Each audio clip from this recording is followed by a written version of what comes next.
Hey guys, I just wanted to kind of go over about our last video that Tom and I did about our custom build.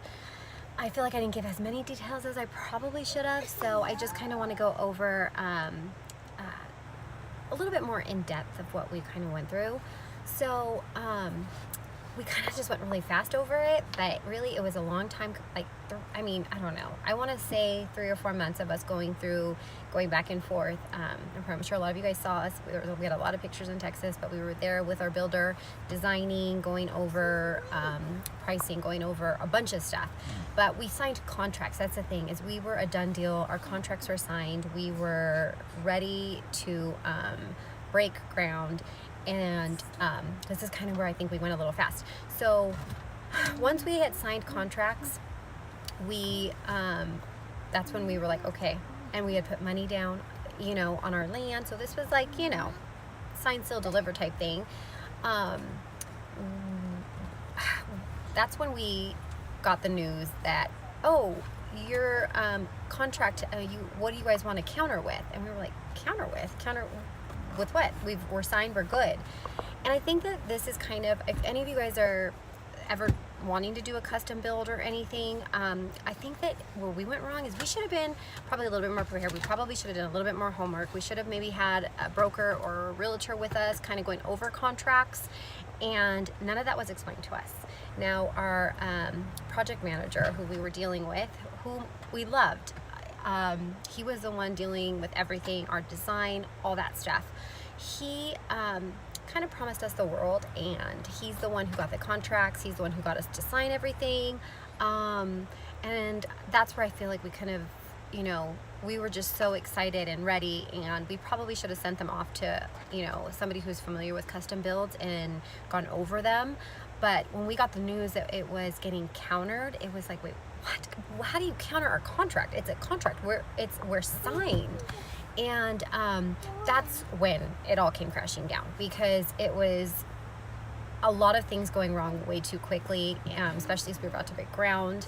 And something in me didn't feel right. And I think, which is weird, because normally I'm more of the one that's like, no, let's just do this. It's fine. It'll all be okay. And actually, I feel like Tom was a little bit more on that side, where he was giving our project manager a little bit more credit, I think, where I was like, no, this isn't right. And I don't think that I want to deal with this if this is how it's going to be right from the beginning. So I'm actually the one who was like, I want to pull out. Like, something's telling me, and that something is obviously from the man up above, to pull out of these contracts. And we did. We pulled out, and by the grace of God, we were able to get all our money back.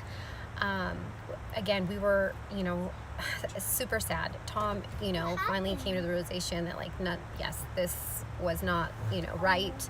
But I think also we were just trying to blame the builder. We were trying to blame our project manager. We were just, I think, trying to blame, rather than really look deep and see that, like, God was in it the whole time. And that's my nugget. And he really had it all planned like this. This was all supposed to happen, and he used these people in our lives to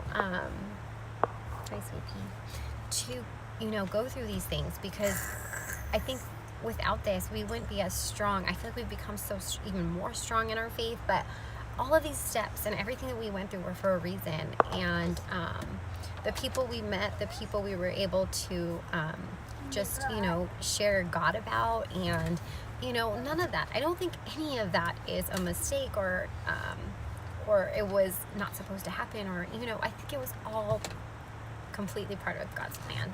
And the custom build, it was something that I think really, really grew us in our faith. And I think that from that point on, that we did have a lot of, ups and downs still. We met with a lot of different builders after that.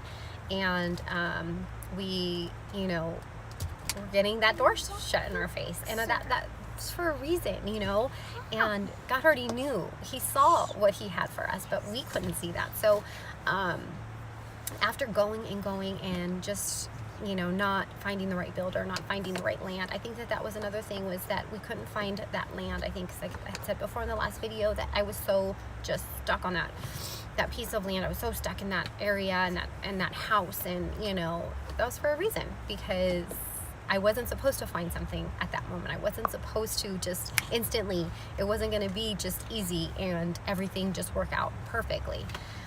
If that were the case, then, you know, we wouldn't be where we are now, and our faith wouldn't be as strong. So I feel like that was a lot to do with our journey and where we are now. But after we, you know, met with all these builders, and they told us, you know, yeah, we can do this, but you know, nothing just felt right, and we couldn't find land that we just loved again, and there was just a lot of things that I think, you know, were going against us.